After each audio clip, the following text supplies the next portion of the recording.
누가복음 1장.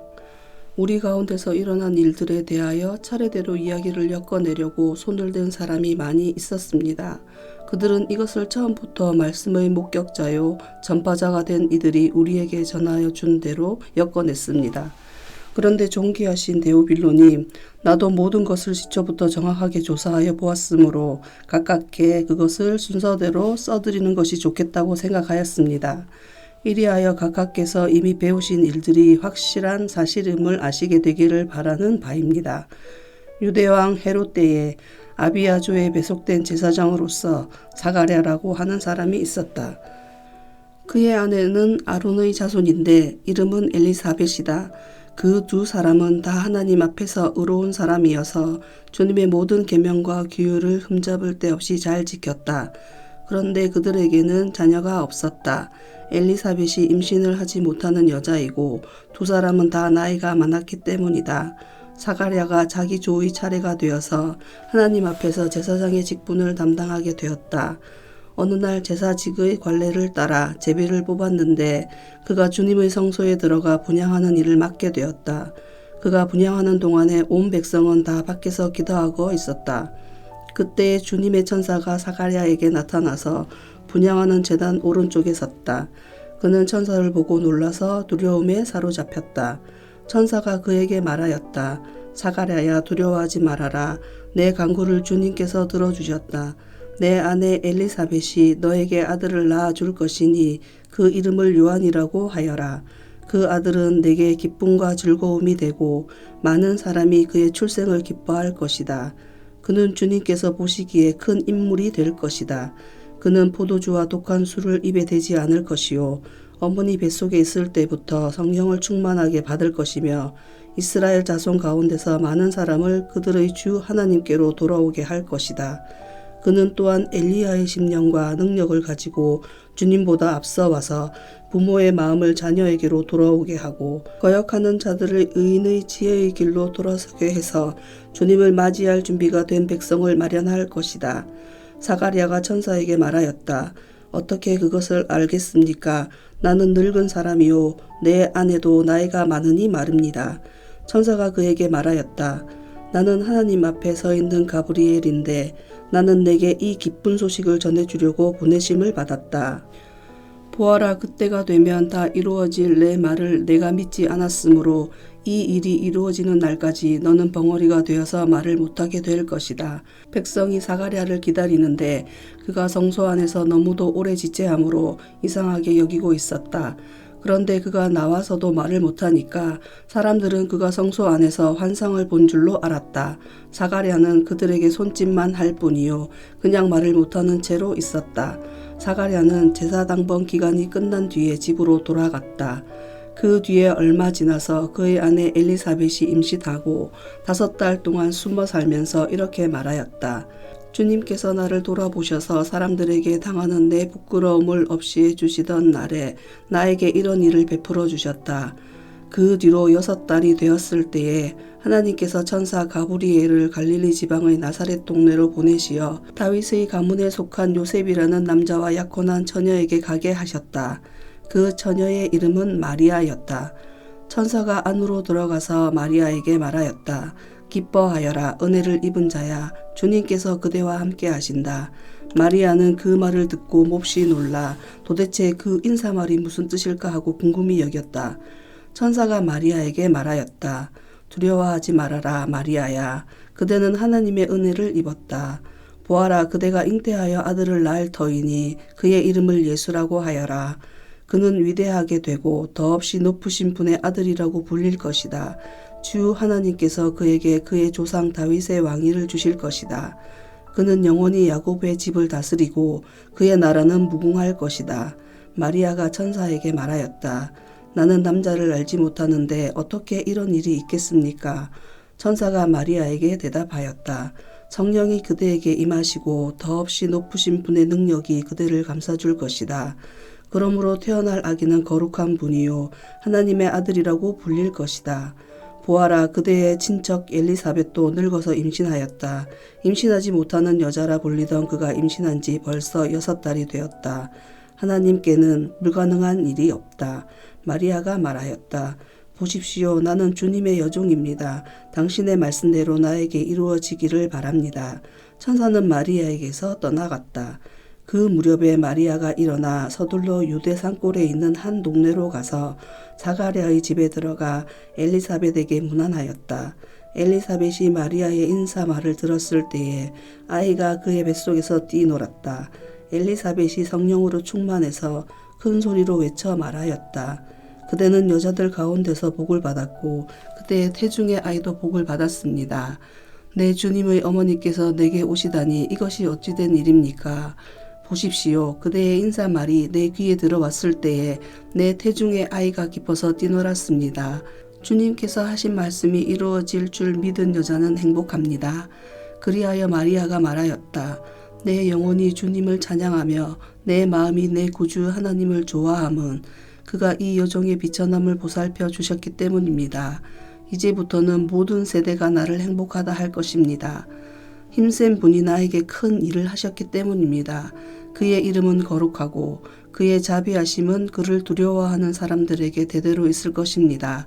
그는 그 팔로 권능을 행하시고 마음이 교만한 사람들을 흩으셨으니 제왕들을 왕좌에서 끌어내리시고 비천한 사람을 높이셨습니다. 줄인 사람들을 좋은 것으로 배부르게 하시고 부한 사람들을 빈손으로 떠나보내셨습니다. 그는 자비를 기억하셔서 자기의 종 이스라엘을 도우셨습니다. 우리 조상들에게 말씀하신 대로 그 자비는 아브라함과 그 자손에게 영원토록 있을 것입니다. 마리아는 엘리사벳과 함께 석 달쯤 있다가 자기 집으로 돌아갔다. 엘리사벳은 해산할 딸이 차서 아들을 낳았다. 이웃 사람들과 친척들은 주님께서 큰 자비를 그에게 베푸셨다는 말을 듣고서 그와 함께 기뻐하였다. 아기가 태어난 지 8일째 되는 날에 그들은 아기에게 할례를 행하러 와서 그의 아버지의 이름을 따서 그를 사가랴라 하고자 하였다. 그러나 아기 어머니가 말하였다. 안 됩니다. 요한이라고 해야 합니다. 사람들이 말하였다. 당신의 친척 가운데는 아무도 이런 이름을 가진 사람이 없습니다. 그들은 그 아버지에게 아기의 이름을 무엇으로 하려는지 손짓으로 물어보았다. 그가 서판을 달라 하여 그의 이름은 요한이다 하고 쓰니 모두들 이상히 여겼다. 그런데 그의 입이 곧 열리고 혀가 풀려서 말을 하며 하나님을 찬양하였다. 이웃 사람들은 모두 두려워하였다. 이 모든 이야기는 유대 온 산골에 두루 퍼졌다. 이 말을 들은 사람들은 모두 이 사실을 그들의 마음에 두고 이 아기가 대체 어떤 사람이 될 것인가 하고 말하였다. 주님의 보살피는 손길이 그 아기와 함께 하시는 것이 분명했기 때문이다. 요한의 아버지 사가랴가 성령으로 충만하여 이렇게 예언하였다. 주 이스라엘의 하나님은 찬양받으실 분이시다. 그는 자기 백성을 돌보아 속량하시고 우리를 위하여 능력 있는 구원자를 자기의 종 다윗의 집에 일으키셨다. 예로부터 자기의 거룩한 예언자들의 입으로 주님께서 말씀하신 대로 우리를 원수들에게서 구원하시고 우리를 미워하는 모든 사람들의 손에서 건져내셨다. 주님께서 우리 조상에게 자비를 베푸시고 자기의 거룩한 언약을 기억하셨다. 이것은 주님께서 우리에게 주시려고 우리 조상 아브라함에게 하신 맹세이니 우리를 원수들의 손에서 건져주셔서 두려움이 없이 주님을 섬기게 하시고 우리가 평생 동안 주님 앞에서 거룩하고 의롭게 살아가게 하셨다. 아가야, 너는 더없이 높으신 분의 예언자라 불릴 것이니 주님보다 앞서가서 그의 길을 예비하고 죄의 사함을 받아서 구원을 얻는 지식을 그의 백성에게 가르쳐 줄 것이다. 이것은 우리 하나님의 자비로운 심정에서 오는 것이다. 그는 해를 하늘 높이 뜨게 하셔서 어둠 속과 죽음의 그늘 아래에 앉아있는 사람들에게 빛을 비추게 하시고 우리의 발을 평화의 길로 인도하실 것이다. 아기는 자라서 심령이 굳세어졌다. 그는 이스라엘 백성 앞에 나타나는 날까지 광야에서 살았다. 2장. 그때에 아우구스투스 황제가 칙령을 내려 온 세계가 호적 등록을 하게 되었는데 이 첫 번째 호적 등록은 구레뇨가 시리아의 총독으로 있을 때에 시행한 것이다. 모든 사람이 호적 등록을 하러 저마다 자기 고향으로 갔다. 요셉은 다윗 가문의 자손이므로 갈릴리의 나세렛 동네에서 유대에 있는 베들레헴이라는 다윗의 동네로 자기의 약혼자인 마리아와 함께 등록하러 올라갔다. 그때 마리아는 임신 중이었는데 그들이 거기에 머물러 있는 동안에 마리아가 해산할 날이 되었다. 마리아가 첫 아들을 낳아서 포대기에 서서 구유에 눕혀 두었다. 여관에는 그들이 들어갈 방이 없었기 때문이다. 그 지역에서 목자들이 밤에 들에서 지내며 그들의 양떼를 지키고 있었다. 그런데 주님의 한 천사가 그들에게 나타나고 주님의 영광이 그들을 두루 비추니 그들은 몹시 두려워하였다. 천사가 그들에게 말하였다. 두려워하지 말아라. 나는 온 백성에게 큰 기쁨이 될 소식을 너희에게 전하여 준다. 오늘 다윗의 동네에서 너희에게 구주가 나셨으니 그는 곧 그리스도 주님이시다. 너희는 한 갓난 아기가 포대기에 쌓여 부위에 누워 있는 것을 볼 터인데 이것이 너희에게 주는 표징이다. 갑자기 그 천사와 더불어 많은 하늘 군대가 나타나서 하나님을 찬양하여 말하였다. 더없이 높은 곳에서는 하나님께 영광이요 땅에서는 주님께 좋아하시는 사람들에게 평화로다. 천사들이 목자들에게서 떠나 하늘로 올라간 뒤에 목자들이 서로 말하였다. 베들레헴으로 가서 주님께서 우리에게 알려주신 바 일어난 그 일을 봅시다. 그리고 그들은 급히 달려가서 마리아와 요셉과 구유에 누워있는 아기를 찾아냈다. 그들은 이것을 보고 나서 이 아기에 관하여 자기들이 들은 말을 사람들에게 알려주었다. 이것을 들은 사람들은 모두 목자들이 그들에게 전해준 말을 이상히 여겼다. 마리아는 이 모든 말을 고이 간직하고 마음속에 곰곰이 되새겼다. 목자들은 자기들이 듣고 본 모든 일이 자기들에게 일러주신 그대로임을 알고 돌아가면서 하나님께 영광을 돌리며 그를 찬미하였다. 여드레가 차서 아기에게 할례를 행할 때에 그 이름을 예수라고 하였다. 그것은 아기가 수태되기 전에 천사가 일러준 이름이다. 모세의 법대로 그들이 정결하게 되는 날이 차서 그들은 아기를 주님께 드리려고 예루살렘으로 데리고 올라갔다.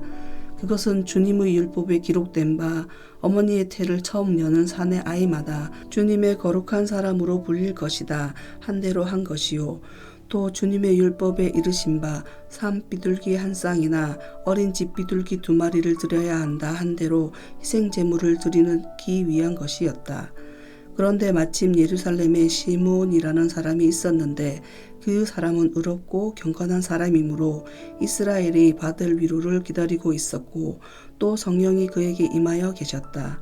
그는 주님께서 세우신 그리스도를 보기 전에는 죽지 아니할 것이라는 성령의 지시를 받은 사람이었다.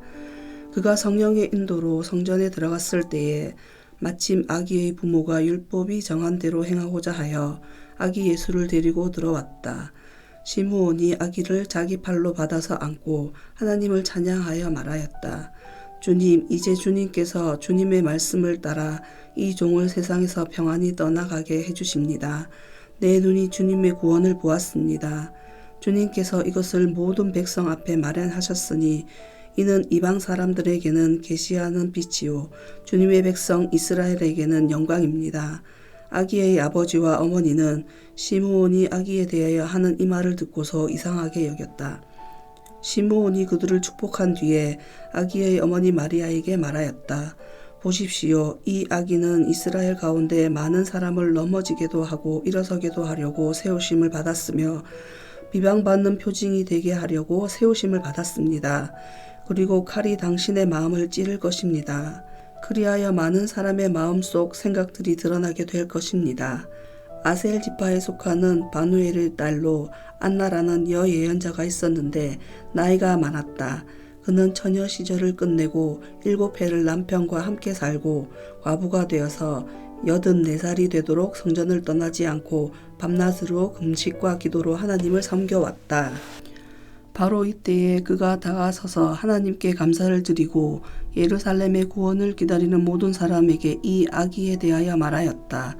아기의 부모는 주님의 율법에 규정된 모든 일을 마친 뒤에 갈릴리의 자기네 고향 동네 나사렛에 돌아왔다.